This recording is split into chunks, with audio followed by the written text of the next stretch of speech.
biharmasti.in।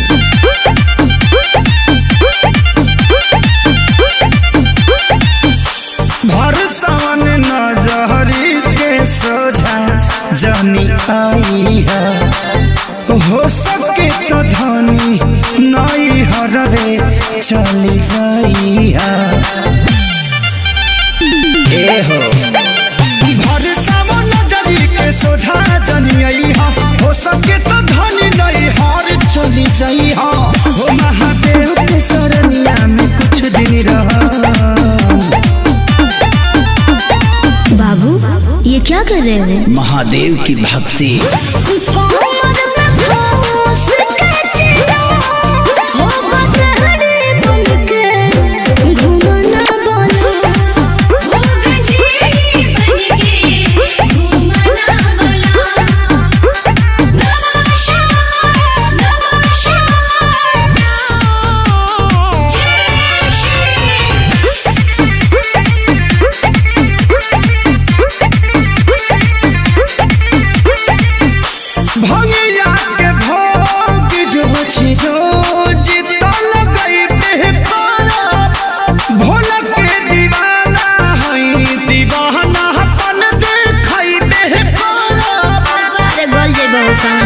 नो tension.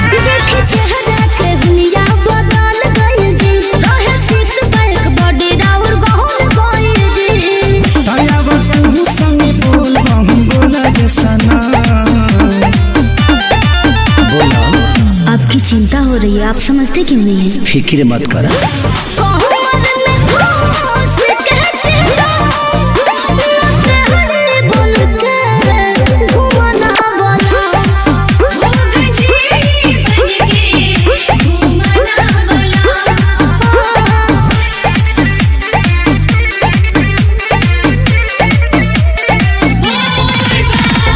biharmasti.in।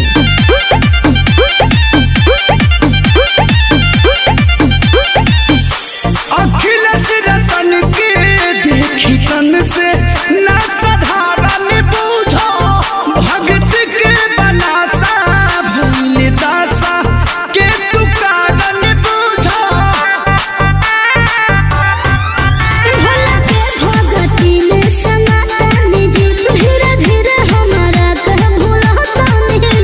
विवेक रखे सारी के ये बयाना।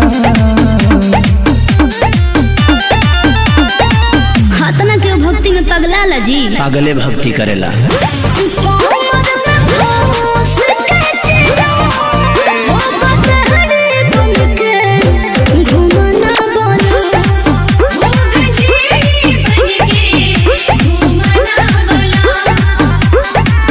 सावन में पी लेवे दे। biharmasti.in।